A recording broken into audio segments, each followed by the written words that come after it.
Bacain nih aturannya. Nah, tapi sebelumnya gini ya, Bro Dafar. Di sini mau bahas patung, mau bahas patungnya lebih atau mengenai Latria dan Yulia? Ya kan itu kan saling berhubungan, bro. Nggak ada hubungannya sebenarnya.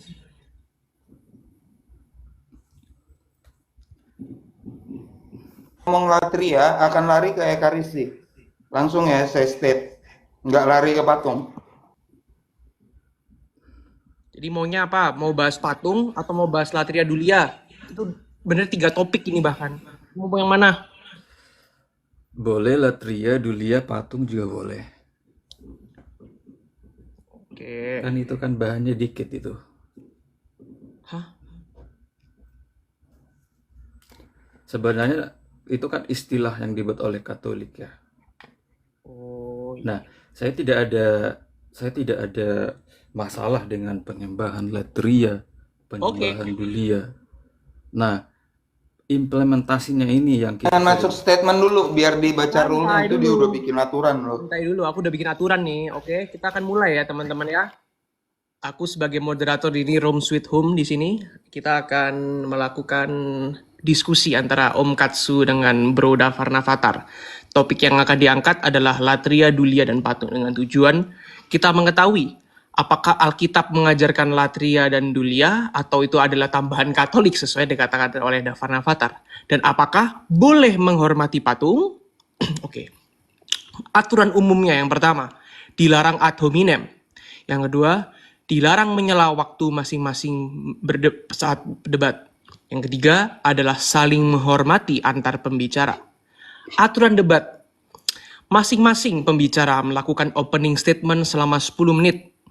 Setelah melakukan opening statement, masing-masing akan melakukan rebuttal atau pembantahan terhadap opening statement selama 6 menit.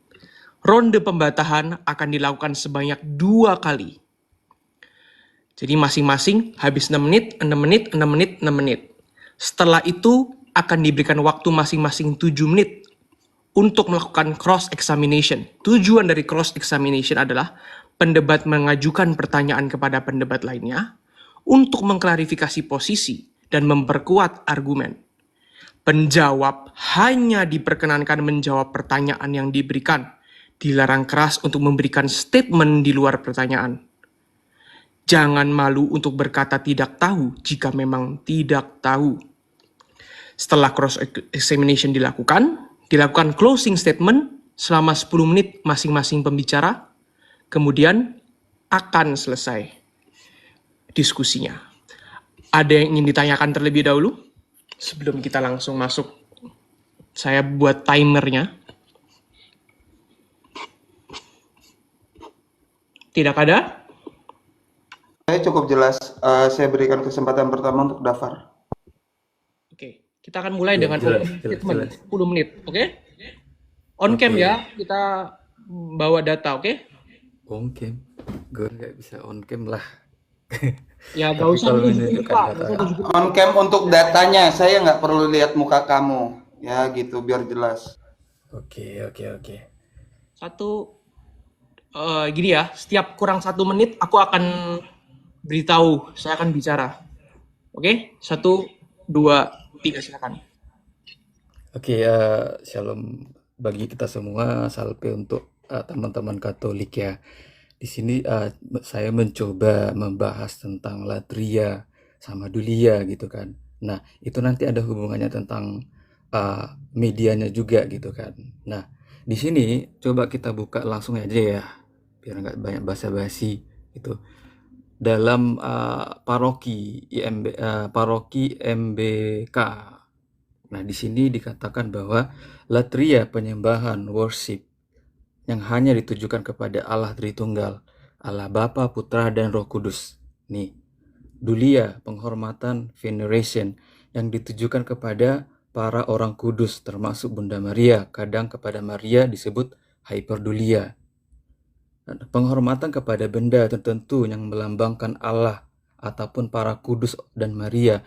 Contoh yaitu salib, patung Bunda Maria, patung Santo-Santo, dan lain-lain gitu. Nah, di sini kan saya tadi mengatakan bahwa penghormatan itu tidak jauh dari yang B ini gitu kan. Itu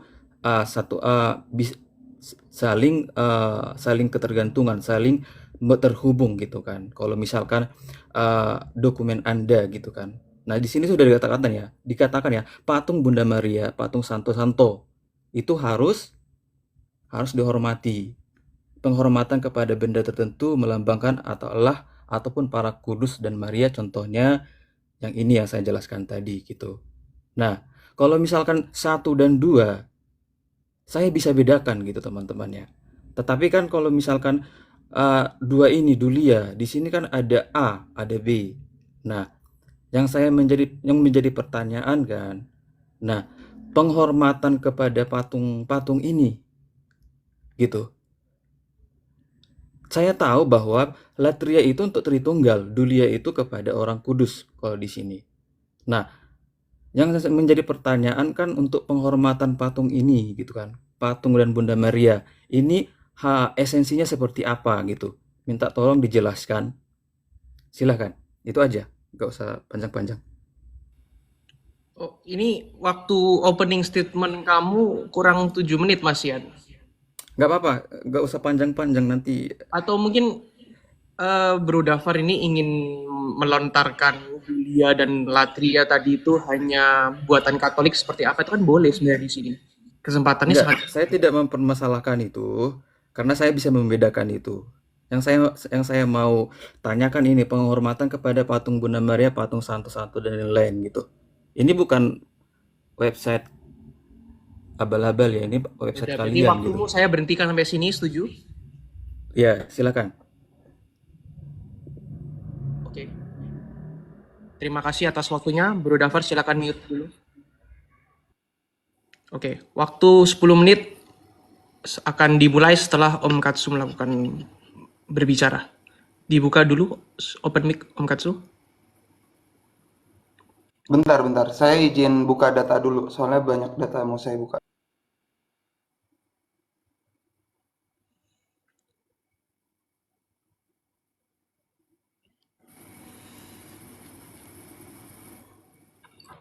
Ya, jadi kita kalau bicara kitab suci, kita mesti mengerti 2 prinsip dasar ini dulu ya. Karena kitab suci yang kita pergunakan di Indonesia itu sudah terjemahan, bukan dalam teks asli. Ya, dalam proses terjemahan itu ada 2 tipe. Saya akan kasih lihat secara singkat. Tipe yang pertama namanya formal equivalent translation. Ya. Ini kalau dia menggunakan prinsip ini, dia menjaga makna kata per kata. Ini yang mengajar juga ada standarnya ya, orangnya ada namanya, nanti saya bisa kasih ya, tapi karena waktu saya terbatas saya izin dulu menjelaskan dulu ya. Ini yang pertama formal equivalent ya. Tipe yang kedua dynamic equivalent dalam menerjemahkan. Kenapa ini penting? Karena nanti terkait dengan tema kita pada malam hari ini terkait dengan perbedaan antara formal dengan dynamic. Nanti saya bisa kasih contoh ayat-ayatnya. Kalau dalam versi bahasa Inggris saya akan berikan contoh beberapa ayat ya, terutama ayat mengenai patung. Itu dalam bahasa Inggris dia masih dalam pola yang namanya formal equivalent ya. Ini dari Kejadian 1 ayat 26 ya. And he said, let us make man to our image ya. Ini dari kata selem ya. Nanti likeness-nya ini kemiripan dari kata demut ya. Dia masih setia ya. Oke, ini yang formal, contoh yang formal ya. Sekali lagi, nanti contoh lainnya Keluaran 20 ayat 4 ya. Kalau kita dalam bahasa Inggrisnya, kita akan lihat dia masih setia dengan terjemahan formalnya. Graven ya, graven, ukiran ya, benda ukiran. Benda ukiran itu bisa banyak hal dalam konteks, kalau kita dalam konteks sejarah kitab Keluaran ya, bisa ukiran di dinding, bisa patung ya. Saya tidak menghilangkan patung ya. Oke, nah di sini yang penting, makanya kita mesti tahu yang Indonesia pakai itu nanti apa ya. Di sini saya hadirkan 2 versi bahasa Indonesia. Ini yang pertama yang 1974 ya teman-teman. Kita akan lihat Keluaran 20 ayat 4-nya. Janganlah membuat bagimu patung, kalau 1974 ya. Kita akan lihat. Bentar. Ini kata patung. Teman-teman sudah tahu lah ya ini ya. Kata patung. Ya. Kata patung. Tetapi di terjemahan yang baru, terjemahan 2, TB2, dia berubah menjadi kata berhala. Ya. Ini membuktikan dia pakai polanya bukan pola yang tadi. Bukan pola formal, tetapi pola dinamik. Pola dinamik itu apa? Kita akan lihat. Ini ada segi negatif dari pola dinamik soalnya ya. The vocabulary, grammar structures, and idioms of the source text will not be preserved. Ya, jadi vocabnya nggak dipertahankan, struktur gramatikal tidak dipertahankan, idiom pun tidak dipertahankan. Kalau pakai dynamic, the aim is to maintain the intended meaning. Jadi di sini penterjemah punya maksud sudah sangat ditekankan kalau dia pakai dynamic. Maka dalam konteks TB1, TB2, maksud LAI yang ditekankan. Ya. Oke, ini harus dipahami dulu. Ya. Kemudian saya akan masuk, tadi ada komentar di awal dari Dafar, sedikit saya berikan tanggapan ya. Latria itu bukan buatan Katolik. Ya. Nanti saya tunjukkan ya ini Roma 9 ayat 4. Latrianya keluar. Ya. Latrianya keluar. Sebentar. Ada di sini dia. Kalau di bahasa Indonesianya ini, ya. Latria itu ada dalam kitab suci. Bukan buatan Katolik. Ya. Roma 9 ayat 4 menunjuk pada ibadah. Service worship, ya. Oke. Saya lanjut. Untuk dulianya sebentar. Makanya saya bilang banyak datanya saya. Bentar ya. Dolia itu keluar di Roma juga, teman-teman. Ya, sebentar, saya izin. Roma 8 ayat 21, dia keluar nanti, bentar. Jadi bukan buatan Katolik, ya.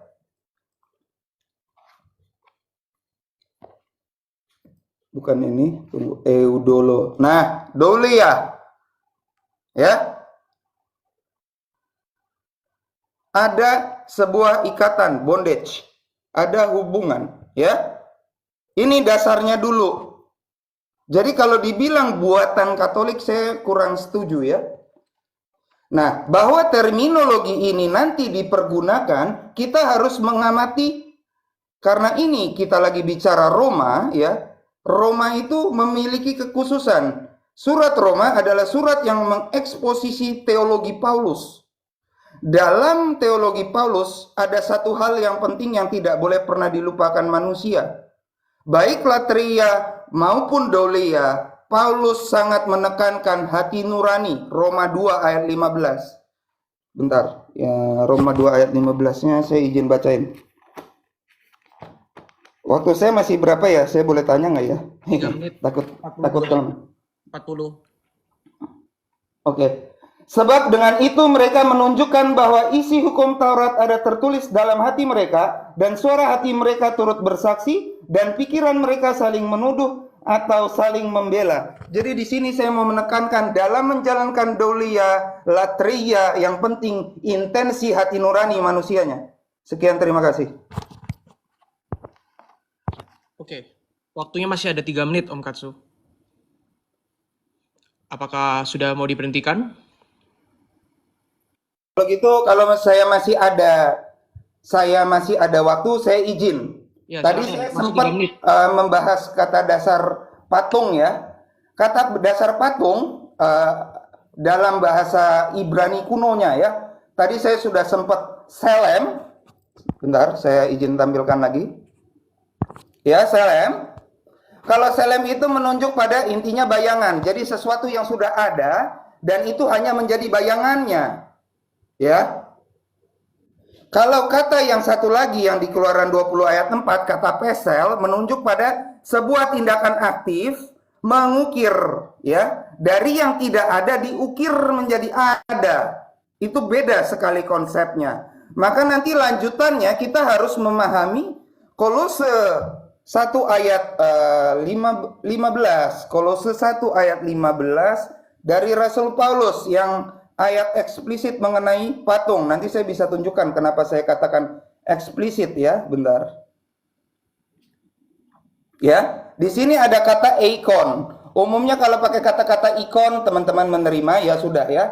Kita akan lihat eikon, kita klik, kita masuk ke Strongs ya. Eikon itu secara literally artinya patung. Jadi kalau kita mau pakai pola penafsiran pertama tadi, formal equivalent, tidak salah menerjemahkan eikon menjadi patung. Selesai. Saya kembalikan ke moderator. Oke, waktu masih ada 1 menit. Sudah cukup? Oke. Sekarang akan diberikan 6 menit waktu untuk menyanggah dari Dafar terlebih dahulu. Sebentar, tapi aku ingin kecilin aku dulu. Sebentar. Oke. Dafar sudah siap? Yes, I'm ready. Silakan. Oke,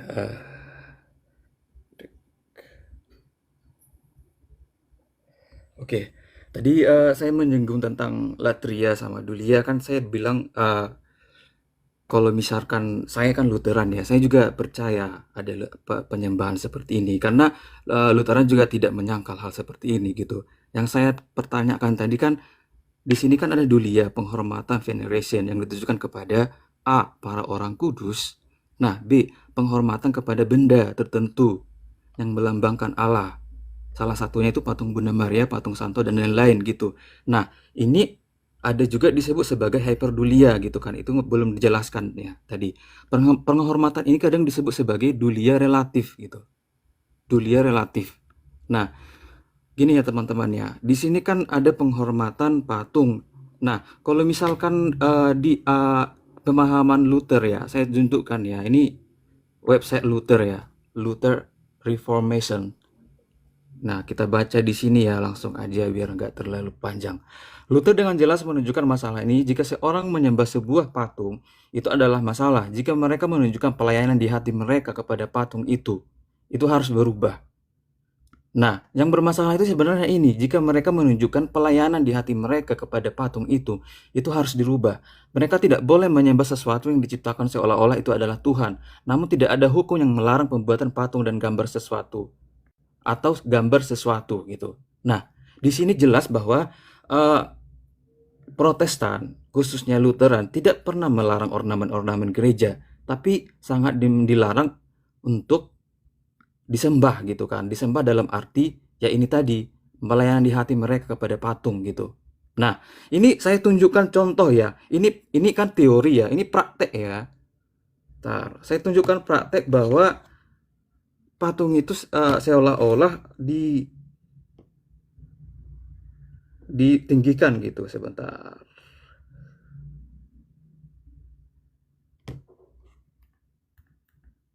Nih ada, saya buka Instagram aja. Karena kabar malaikat kami mengetahui bahwa Yesus putramu menjadi manusia. Kami mohon curahkanlah rahmat-Mu ke dalam hati kami, supaya kami karena sengsara dan salibnya dibawa kepada kebangkitan yang mulia. Karena Kristus Tuhan kami. Amin.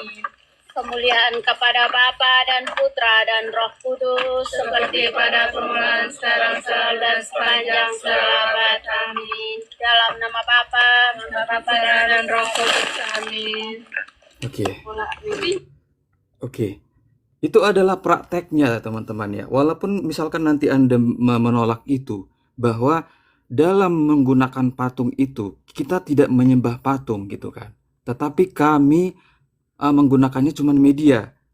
Nah, kita harus rasional juga apa artinya video yang tadi. Itu asli. Itu sebenarnya yang dikultuskan apa gitu? Apakah mereka itu eh, menyembah patung seperti yang dikatakan seperti ini? Jika mereka menunjukkan pelayan di hati mereka kepada patung itu, ya harus berubah gitu. Ini dokumennya orang Lutheran ya. Tapi tidak melarang orang gereja itu tidak dilarang, tapi untuk mengkultuskan seperti yang tadi dikubur dan dikasih ayat-ayat itu ajaran dari mana gitu teman-teman ya.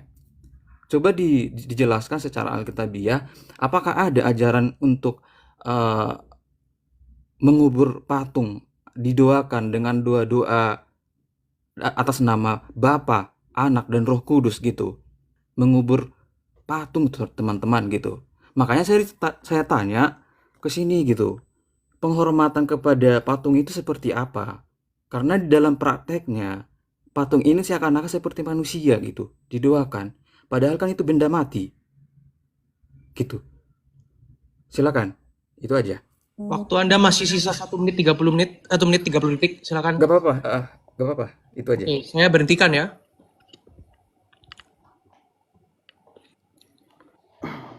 Sebentar. Sabar.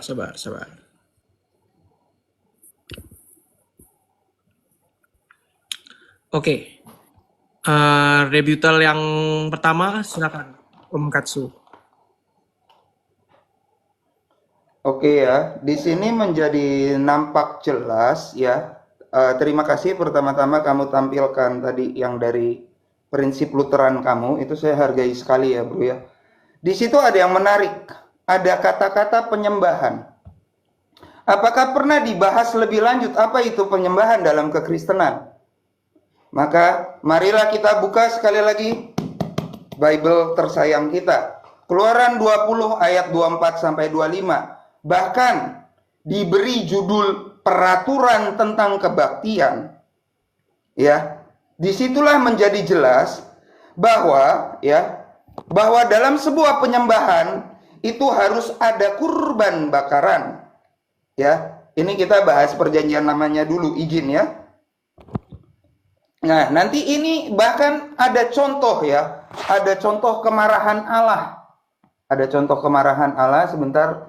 Itu di Keluaran 32 ayat 8. Karena ada yang memberi kurban, saya bacakan yang Keluaran 32 ayat 8 jarang orang bawa soalnya. Izin bacain. Kalau yang 20, 24, 25 udah banyak teman-teman saya. Ya.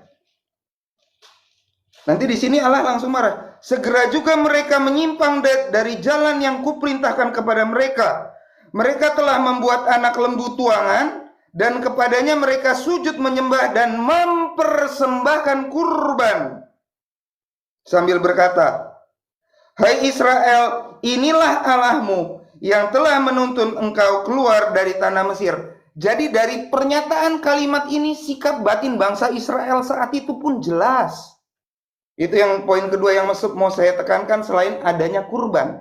Tadi saya sudah mengungkapkan dalam Paulus itu sangat penting yang namanya sikap batin. Ya. Bisa saja orang mempersembahkan kurban. Saya kasih contoh ekstrim ya.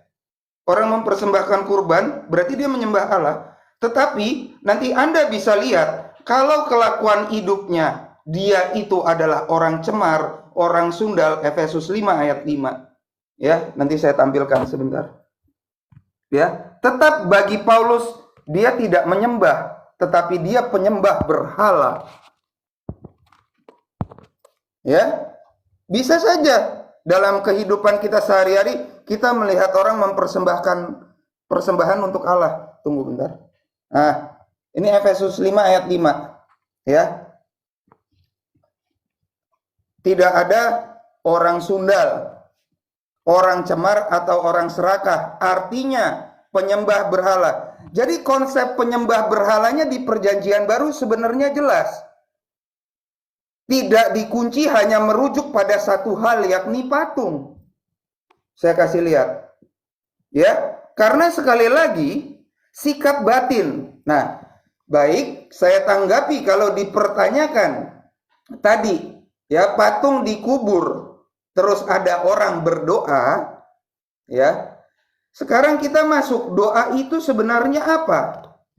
Ya, kita udah tahu penyembahan itu harus ada kurban. Kalau doa itu, silakan lihat model kayak doa syafaat Kejadian 18 ya. Itu adalah komunikasi dua arah antara manusia dengan Allah. Ya, di mana salahnya orang berdoa? Orang berkomunikasi dua arah dengan Allah. Oke, ada objek patung, ya, itu dihormati saja, maka tidak dibuang sembarangan, tidak dihancurkan. Sekali lagi, tidak ada kurban bakaran, ya, maka limitasi untuk masalah penyembahannya harus menjadi sangat kritis dan jelas.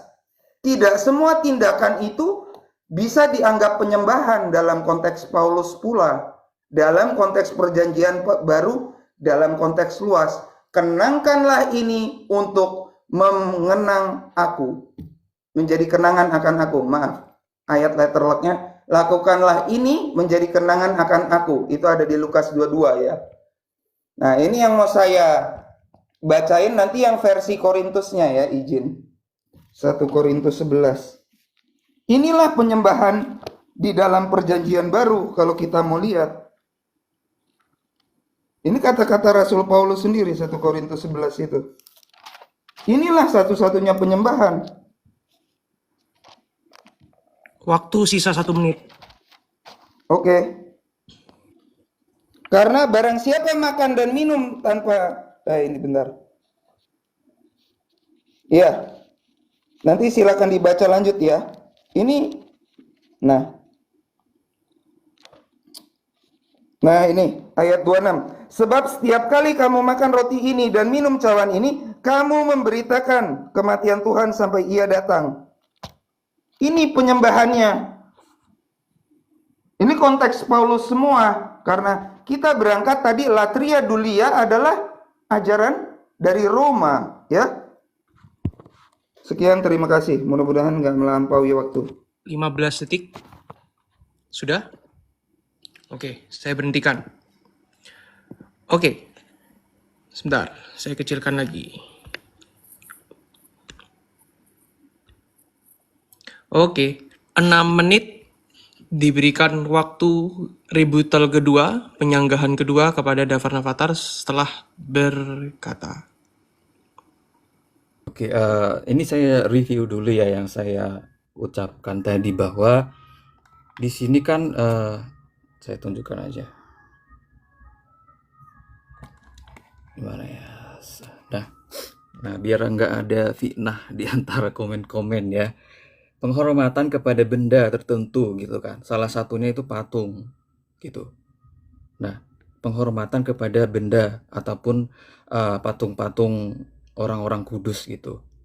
Nah, kalau misalkan itu dipakai sebagai ornamen ataupun pajangan ataupun segala macam, kami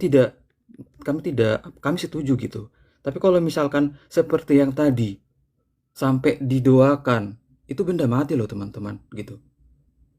Itu benda mati kalau misalkan rongsok kayak gitu ya udah dikubur aja ataupun diberesin di gudang atau di gimana gitu.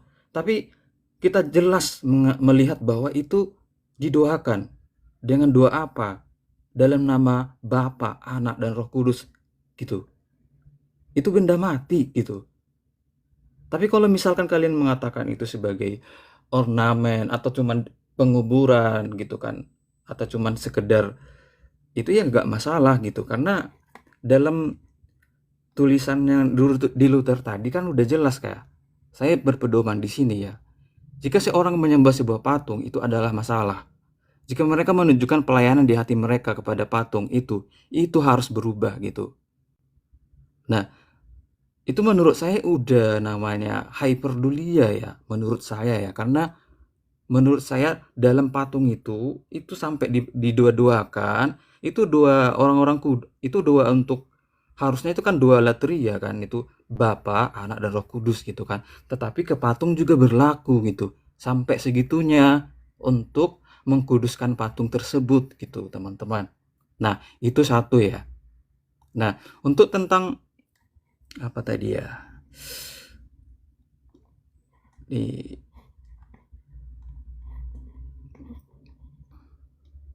Nah, ini biar diskusi kita berkembang ya. Ini masih dalam hal penyembahan ya. Ini termasuk kan Bunda Maria nih. Bunda Maria. Kalau di sini kan dibilang sebagai kadang kepada Maria disebut sebagai hyperdulia. Ini tadi belum dijelaskan tapi nggak apa-apa. Kadang kepada Maria disebut hyperdulia. Nah, coba kita buka Katolisitas ya. Katolisitas di sini ada tanya jawab. Nah, di sini ada yang mengatakan bahwa sejak kapan Protestan percaya bahwa Bunda Maria adalah orang kudus gitu. Iya. Nah, di sini langsung aja. Di sini kan ada namanya apa ini ya? Pernyataan-pernyataan dari Protestan gitu kan. Nih, penghormatan kepada Maria tertuliskan di dalam hati manusia yang terdalam gitu. Jadi penghormatan itu sebenarnya dituliskan di dalam hati yang manusia yang terdalam. Nggak bisa kita gambarkan seperti yang saya tunjukkan tadi, praktek-prakteknya tadi gitu. Nah, itu kalau misalkan tentang latria sama hyperdulia itu kita setuju gitu kan. Kita tidak ada masalah dengan hal itu. Cuman kalau misalkan dibilang bahwa Maria itu adalah sebagai media, sebagai apa ya namanya? Sebagai penghubung lah gitu kan. Nah, ini ada dokumennya ya. Nah, ini ya. Tuhan tidak memperbolehkan keilahiannya dari Maria. Ini dari Ench Register. Tidak berarti bahwa karena itu salah untuk mengatakan bahwa Tuhan lahir dari Maria, bahwa Tuhan adalah putra Maria dan bahwa Tuhan adalah putra Maria dan bahwa Maria adalah ibu Tuhan. Dia adalah ibu sejati Tuhan, pembawa Tuhan. Maria menyusui Tuhan, menidurkan Tuhan, menyiapkan kaldu dan sebagainya. Sama seperti putra Anda bukanlah dua putra. Meskipun demikian, tubuh, jiwa, dan bla bla bla gitu kan. Luther meyakini pandangannya sangat mirip dengan dogma kita tentang dikandung tanpa noda Maria. Benar. Tetapi yang tidak setuju oleh yang tidak disetujui oleh Luther ini tentang pemujaan orang-orang suci. Ini apa? Ini adalah pengakuan iman Augsburg. Nah, apa pengakuan iman 1 Augsburg menit. itu? Oh, pengakuan iman Augsburg itu adalah adalah rumusan pengakuan iman Lutheran yang dipakai oleh gereja-gereja beraras Lutheran. Ini menandai bangkitnya tradisi gereja yang mengaku para pengikut Martin Luther kemudian merumuskan pengakuan iman. Nah, di sini nanti dia jelaskan tentang Maria itu sebagai apa, tentang pemujaan orang-orang suci sebagai apa gitu. Nanti saya jelaskan lebih detail karena waktunya sudah mepet gitu. Itu teman-teman, silakan. 20 detik. Sudah saya habiskan waktunya ya. Oke. Saya kecilkan dulu.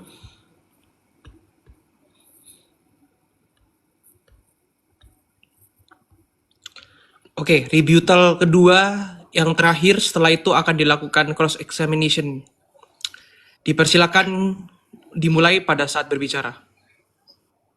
Yang poin pertama yang saya catat, teks Anda sendiri mengatakan bahwa yang dilarang menyembah, dan saya sudah memberikan poin penyembahan menurut Katolik berdasarkan kitab Keluaran 20 ayat 24 sampai dengan 25. Namun Anda belum mampu membedakan antara menyembah dengan berdoa. Ini yang sulit, ya. Itu poin tanggapan saya, ya. Harap dibaca kembali Keluaran 20-nya. Kemudian, catatan saya yang kedua, penghormatan kepada Maria terukir dalam hati manusia. Menarik ya, itu dalam khotbah tadi kan ada sermon. Saya setuju, bro. Tetapi jangan pernah dilupakan, perkataan yang keluar dari mulut dan berasal dari hati itu bisa saja menajiskan orang. Kita ambil kebalikannya. Perkataan yang keluar dari mulut dan berasal dari hati bisa tidak? Ya, tadi menarik karena itu sudah terukir dalam hati manusia. Kalau manusia itu mengeluarkan pujian dari hatinya yang terdalam, kenapa menjadi masalah? Saya setuju di poin nomor 2 ini ya, penghormatan kepada Maria terukir dalam hati manusia. Poin saya yang ketiga, tadi kembali lagi ke yang namanya pemujaan, ya. Pemujaan atau penyembahan, ya. Maka kalau misalkan masih mau bertahan di tema pemujaan, ya, barangkali begini beban pembuktiannya ya. Saya jadi bertanya kepada Anda ya.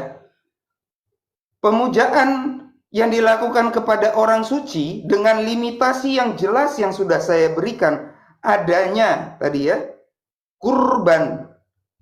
Kapan pernah terjadi?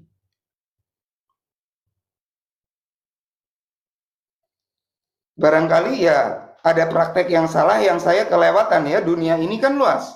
Bisa aja saya nggak baca beritanya. Tetapi sejauh saya tahu, paling dikasih bunga. Itu buat dekorasi lagi. Buat ornamen seperti Anda baca tadi dari paroki Tomang itu. Ya. Dan sekali lagi saya tekankan intensi hati.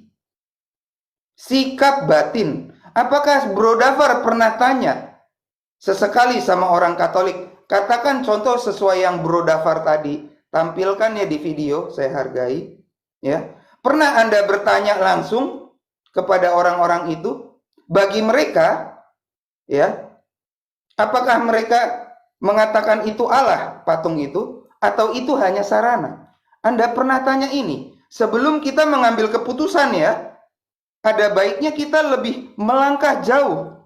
Karena kurang lebih selama 30 menit ini saya sudah menghadirkan banyak ayat, ya, banyak limitasi, ya, tetapi akhirnya kembali lagi ke satu kata itu, penyembahan, pemujaan. Sedangkan tadi saya sudah sempat membedakan antara penyembahan dengan doa. Tolong jangan kembali lagi ke situ. Kalau Anda belum bisa paham, ya nggak apa-apa. Tapi saya kasih ayat referensinya tadi. Kalau untuk doa, ya izin, itu baca di Kejadian 18, itulah doa. Komunikasi dua arah. Ya. Kalau penyembahan, ada aturannya. Ya. Peraturan tentang kebaktian, judul perikopnya tadi saya berikan bahkan. Ya. Keluaran 20 ayat 24 sampai 25. Dijalankan bagaimana? Dijalankan di Korintus, dijalankan berdasarkan Injil Lukas. Saya tambahin satu lagi, ya. Ibrani 10 nanti silakan dibaca. Itu di ayat 25-nya, itulah perkumpulan jemaat yang dimaksud dalam surat Ibrani. Ya, MP sinagoge. Nanti saya tampilkan, izin. Waktu saya masih berapa lama? Kalau tinggal sebentar nanti mungkin 1 menit 30 setelah kita detik. selesai dialog nggak apa-apa. Saya utang. 1 menit 30 detik. Masih 1 menit 30 detik harusnya ini cukup. Saya coba Uber.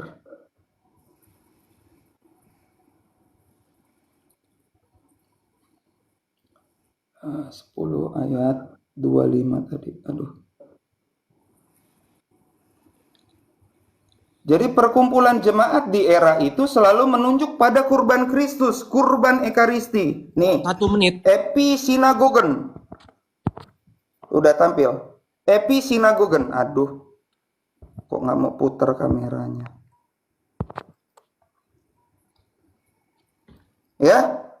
Perkumpulan jemaat itu selalu merayakan kurban Kristus. Saya mau tunjukkan. Baru namanya penyembahan. Sekali lagi. Kapanpun orang mau berkomunikasi dengan Allahnya ya bagi saya silahkan. Ya. Sekian, terima kasih. Waktu masih tersisa 25 detik. Diberhentikan? Oke. Terima kasih. Sekarang kita sudah selesai fase pembantahan. Kita akan masuk ke fase cross examination dengan waktu 7 menit. Maka dari waktu 7 menit ini dipersilakan Om Katsu untuk melontarkan beberapa pertanyaan yang akan langsung dijawab oleh Dafar Navatar. Kemudian nanti 7 menit selanjutnya akan sedemikian rupa Dafar Navatar akan bertanya kepada Om Katsu selama 7 menit. Hanya diperbolehkan untuk menjawab apa yang dipertanyakan. Maka dari itu, pertanyaan yang pertama silakan kepada Om Katsu.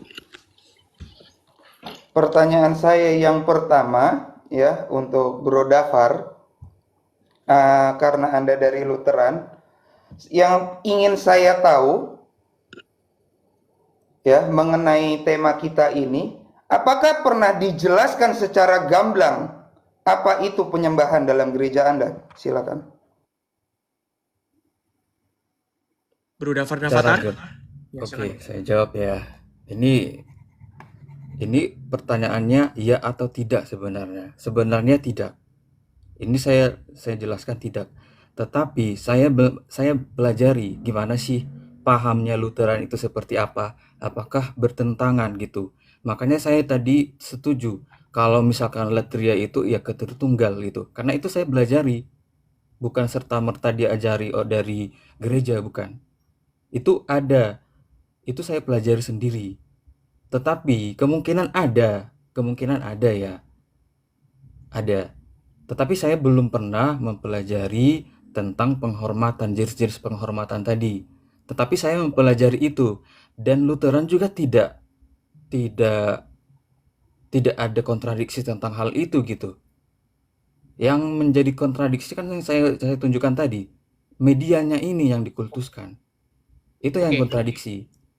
Kalau jenis cukup penghormatan itu tidak. jawabannya sampai situ karena itu sudah melebar. Lanjutkan Om Katsu untuk bertanya kembali.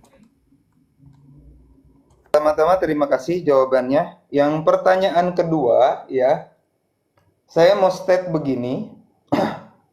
Memang kalau mengenai tema kita yang satu ini, Bro Dafar sudah pernah tahu percisnya kapan hal-hal ini hilang.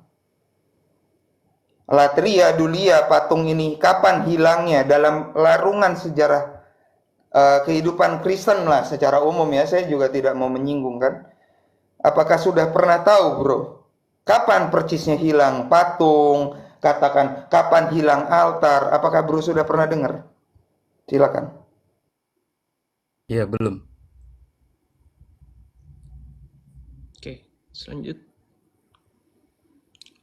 Om Katsu, silakan. Pertanyaan saya cukup. Masih ada waktu 4 menit. Tidak ingin Nggak apa-apa, saya memperkuat berikan ke argumen. dia. Oke, berarti saya berhentikan ya untuk Nggak apa-apa. cross examination dari Om Katsu ya. Oke. Sekarang akan dikembali ke Dafar ya. Ya, silakan Dafar 7 menit. Silakan mempertanyakan Om Katsu. Dimulai saat bicara. Oke, ini tadi belum dibahas ya. Kadang ada tadi di sini dulia, ada hyperdulia. Itu bedanya apa? Sama dulia relatif. Itu dokumen kalian loh, paroki gitu kan. Coba nanti dijelaskan itu maksudnya seperti apa. Dan silakan, Om Katsu. apakah penguburan patung itu termasuk penghormatan seperti apa itu? Itu satu, silakan. Ini Silakan, langsung Om. dijawab atau gimana? Ya, langsung dijawab kayak tadi. Ya, silakan. Kan satu-satu langsung. Saya jawab mungkin dari apa itu hyperdulia, apa itu dulia ya. Jadi dari kumpulan para kudus dalam penghayatan iman Katolik yang menjadi pimpinannya ya, itu Bunda Maria memang. Ini saya jujur ya. Karena kita ingat sejak Kisah Para Rasul 1 ayat 14 nanti Pentakosta itu selalu Bunda Maria mendampingi anak-anaknya. Ya, ingat di bawah kaki salib. Hai perempuan, inilah anakmu. Ya, disitulah kenapa kami kasih hypernya di Bunda Maria. Ya, begitu. Kalau dulia relatif saya mesti buka KGK-nya. Saya nggak berani. Bentar. Saya skip dulu yang dulia relatif. Saya lagi buka KGK-nya. Ini lagi jalan.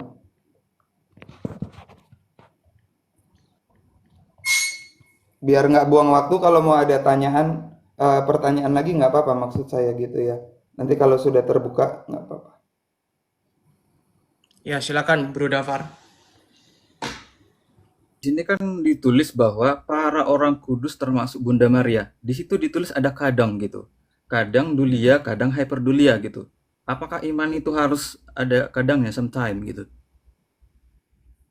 Oh, Itu oke oke gimana ya. menjelaskannya itu? Kan kita harus tegas ya. Betul. Kita harus tegas. Tetapi ada satu lagi, yang mana yang relatif, yang mana yang wajib itu nanti ditentukan. Saya langsung kasih contoh lah ya. Ya, kalau kayak medali keramatnya Bunda Maria itu nggak wajib. Serius, ya. Untuk diketahui umum aja, medali keramat Bunda Maria, orang nggak wajib doain itu, ya, nggak wajib. Mau pakai rosario boleh, saya kasih contoh. Kenapa dikatakan relatif, ya?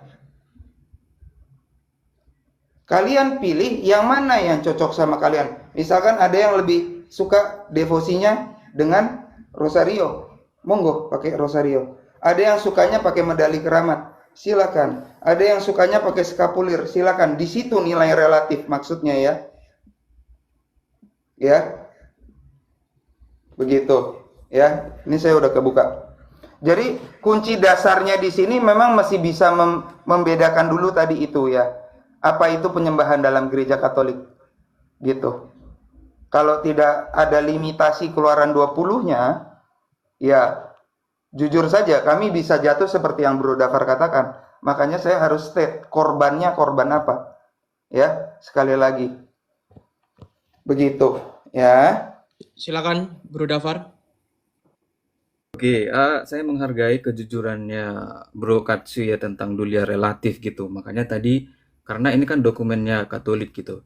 Nah, yang menjadi pertanyaan selanjutnya tadi kan di situ saya paparkan video. Video di situ gimana patung benda mati itu dikuburkan secara ritual gitu kan. Didoakan segala macam. Nah, itu termasuk penghormatan latria, dulia, hyperdulia, ataupun dulia relatif. Mana?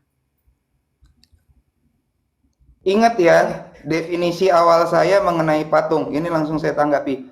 Patung bagi orang Katolik adalah bayangan, selem, bukan pesel, ya, selem, bayangan dari pribadi yang ada di atas sana. Dalam konteks video, Bro, tadi pribadi ibu dari Tuhan Yesus. Maka kami hormati. Tapi di situ bukan berarti kedudukannya menggantikan Yesus. Ya. Doa-doa yang dipakai pun kalau diteliti, mau ditelisik ya. Ya. Itu doa-doa kepada Allah. Ya. Berarti saya mau mengatakan bukan berarti ketika patung itu dikuburkan seperti itu kayak kita lagi nguburin jenazah. Bukan begitu pengertiannya. Beda. Ya, kami hanya menghormati. Benda itu menjadi bayangan Bunda Maria, sekarang udah rusak. Ya sudah, kita kubur. Memang dalam gereja Katolik itu ada tempat khususnya, Bro ya. Sakrarium namanya. Yang kayak tadi itu sakrarium. Jadi nanti kalau ada apa lagi yang rusak gitu, tadi kan patung Bunda Maria nih ya, misalkan besok, maaf, patungnya Tuhan Yesus yang rusak, ya sama, dibawa ke situ lagi, kami doain lagi kayak gitu. Karena yang menyebabkan kami berdoa bukan patungnya, pribadi yang ada di sono tuh, di atasnya. Yang kami hormati kan yang di atasnya. Patung ini hilang mah ya, bagi kami nggak apa-apa sih sebenarnya, gitu loh. Oke. Bro Dafar, Ya, silakan. harap jelas ya, Bro. Tadi nggak dijawab ya, itu jenis penghormatan apa gitu kan. Aku kan nanya itu termasuk jenis penghormatan apa. Nah, apakah itu penghormatan hyperdulia, dulia, latria, ataupun dulia Itu relatif? sebenarnya sudah dijawab. Itu nggak masuk dalam ketiganya. Itu benda yang rusak memang kami sebelum masukin ke sakrarium akan kami doakan. Karena kami menghargai pribadi yang di atas. Ini udah nggak masuk di latria dulia, enggak. Memang itu adalah bagian, katakan kayak SOP-nya kami kalau ada benda rohani rusak. Kami nggak sembarangan. Itu, tadi kan saya udah kasih pernyataan. Ini nggak dimasukin di latria dulia. Enggak. Memangnya 30 enggak. detik. Nggak masuk. Ya, gitu. Ya, silakan Bro Dafar. 20 detik, Itu aja, Bro. 15 detik, sudah? Udah. Oke, karena waktu cross examination sudah selesai, maka dipersilakan closing statement dimulai dari eh, Om Katsu terlebih dahulu karena tadi dimulai oleh nih Nah, 10 jadi menit. statement Dipersilakan. penutup saya yang pertama poinnya tetap ya.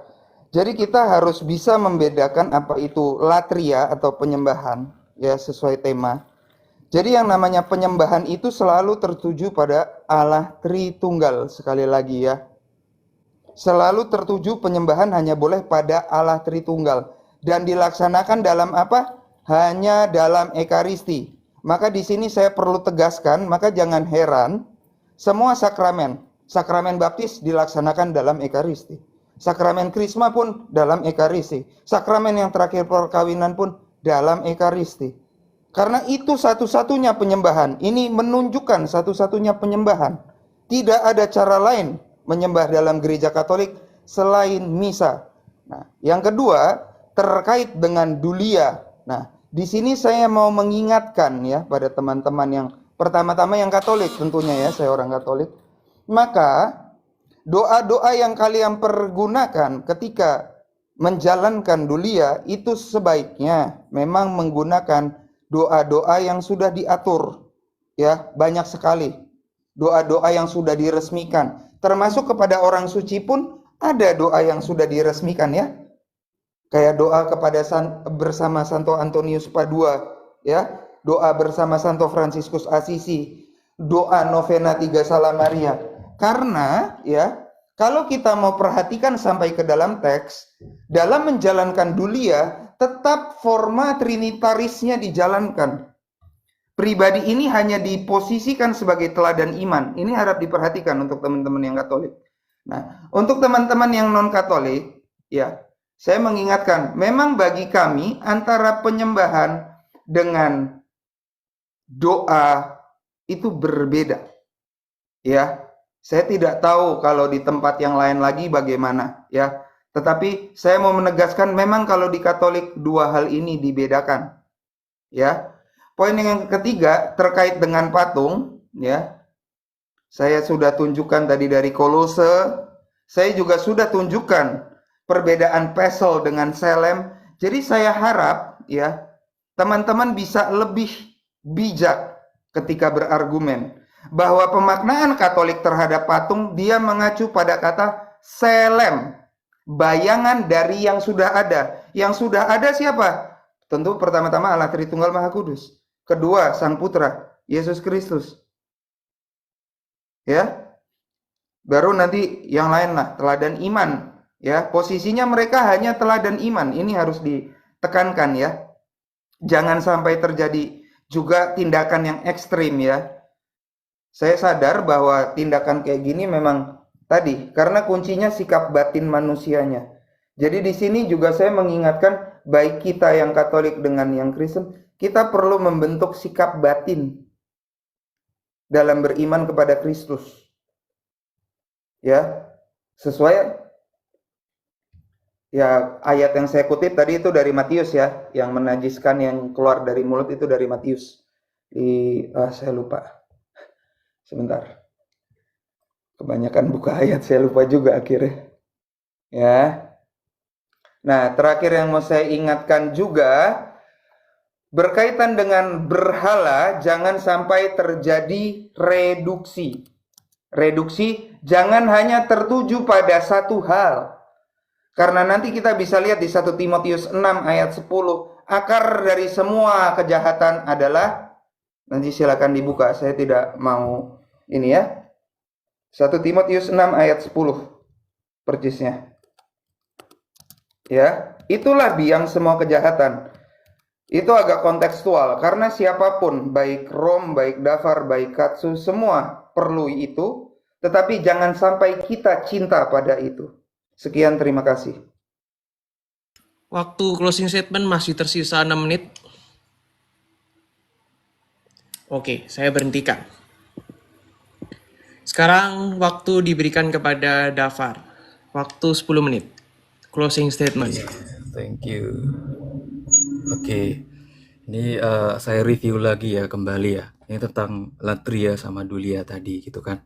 Ini dari Paroki Tomang, Gereja Maria Bunda Karmel gitu kan. Nah, di sini kan tertulis ya latria dulia. Sedangkan dulia ini ada namanya hyperdulia.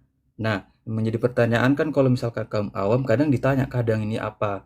Tetapi sudah dijelaskan sama Bro Katsu tadi kadang ini itu tergantung konteksnya. Tapi nggak apa-apa. Kalau misalkan argumen Anda mengatakan demikian gitu kan. Nah, Nah, di sini tadi Bro Katsu mengatakan bahwa penghormatan kepada patung itu tidak termasuk ke dalam ini gitu kan. Ternyata di sini udah tertulis kan, penghormatan kepada benda tertentu, termasuk patung tadi, itu termasuk dulia relatif gitu. Ini bukan saya loh yang menyimpulkan. Ini website Anda gitu. Nah, itu kedua.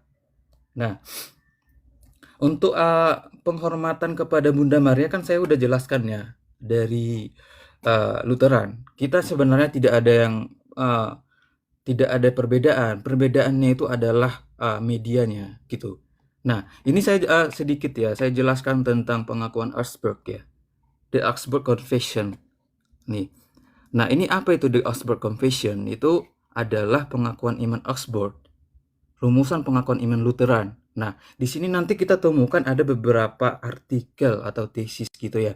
Ada beberapa artikel. Ada yang namanya tesis sama antitesisnya gitu. Nah, tetapi saya di sini saya mau menghubungkan ke pasal 21 tentang pemujaan orang-orang suci gitu. Kenapa orang-orang Protestan terutama Lutheran itu tidak setuju? Kenapa Maria itu sebagai penghubung ataupun penyampai doa gitu. Kita baca ya. Mengenai ibadah orang kudus, mereka mengajarkan agar kenangan orang-orang kudus dapat diletakkan di hadapan kita, agar kita dapat mengikuti iman dan perbuatan baik mereka sesuai dengan panggilan kita. Seperti Kaisar dapat mengikuti contoh Daud dalam berperang dan mengusir orang Turki dan dari negaranya, karena keduanya adalah raja. Namun kitab suci tidak mengajarkan seruan kepada orang kudus atau meminta pertolongan orang kudus, karena kitab suci menempatkan di hadapan kita satu, Kristus sebagai perantara. Nah, kalau kami percaya bahwa Kristuslah sebagai perantara, perdamaian, iman besar, perantara yang harus didoakan dan telah berjanji bahwa Dia akan mendengar doa kita. Dan penyembahan ini Dia setujui di atas segalanya, yaitu bahwa dalam semua penderitaan Dia dipanggil. 1 Yohanes 2 ayat 1. Jika ada orang yang berbuat dosa, kita mempunyai pembela di hadapan Bapa dan lain sebagainya gitu. Nah, ini adalah kenapa saya bilang tadi perantara itu ya Yesus Kristus juga gitu. Di sini Kristus sebagai perantara. Tapi ini kan berbahasa Indonesia, kalau bahasa Inggrisnya lagi lebih kena gitu. Nih ya. Since it sets before us the one Christ as the mediator, propitiation, high price. Nah, di sini kita percaya bahwa mediator itu ataupun utusan ataupun mediator untuk penyampaian doa itu ya Yesus Kristus. Interupsi, moderator. Kita nggak lagi bicara mediator kan soalnya. Kita nggak bahas mediator, bro. Latria, dulia, patung. Iya, maksud saya gini. Ini untuk argumennya tambahan aja. Kalau misalkan jangan, itu melebar. Makanya saya bilang dari tadi siang, strict pada tema. Kalau mau direspon silakan, kalau enggak juga enggak apa-apa. Ini closing statement sih lebih tepatnya ya. Sekian dan The closing statement sayangku. Iya, tadi saya udah closing statement kan. Tadi saya coba membahas ini sedikit kan saya bilang kan. Nah, closing statement saya tadi di sini gitu kan. Ada namanya apa ya?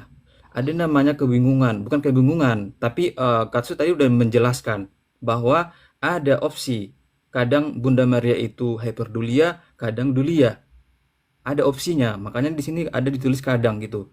Opsi pernyataan kedua tadi kan Katsu tadi mengatakan bahwa penguburan benda-benda yang tadi itu tidak termasuk dalam hal ini. Ternyata di sini penghormatan itu termasuk dalam dulia relatif gitu. Itu aja.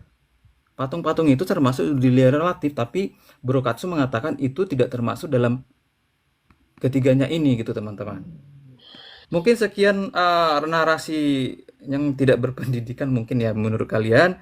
Saya ucapkan terima kasih. Makanya dari tadi siang saya baik-baik sama kamu, kenapa tiba-tiba di akhir kamu ngomong kayak gitu? Aduh, Dafar ini memang dari Nah, tadi siapa yang ngata-ngatain? Nah, kebiasaan ya. ya oke. Sekian dari ini ya. eh,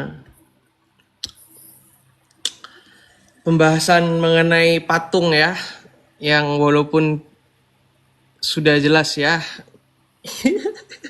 Oke, terima kasih untuk kedua belah pembicara. Kita berikan tepuk tangan. Oke, terima kasih.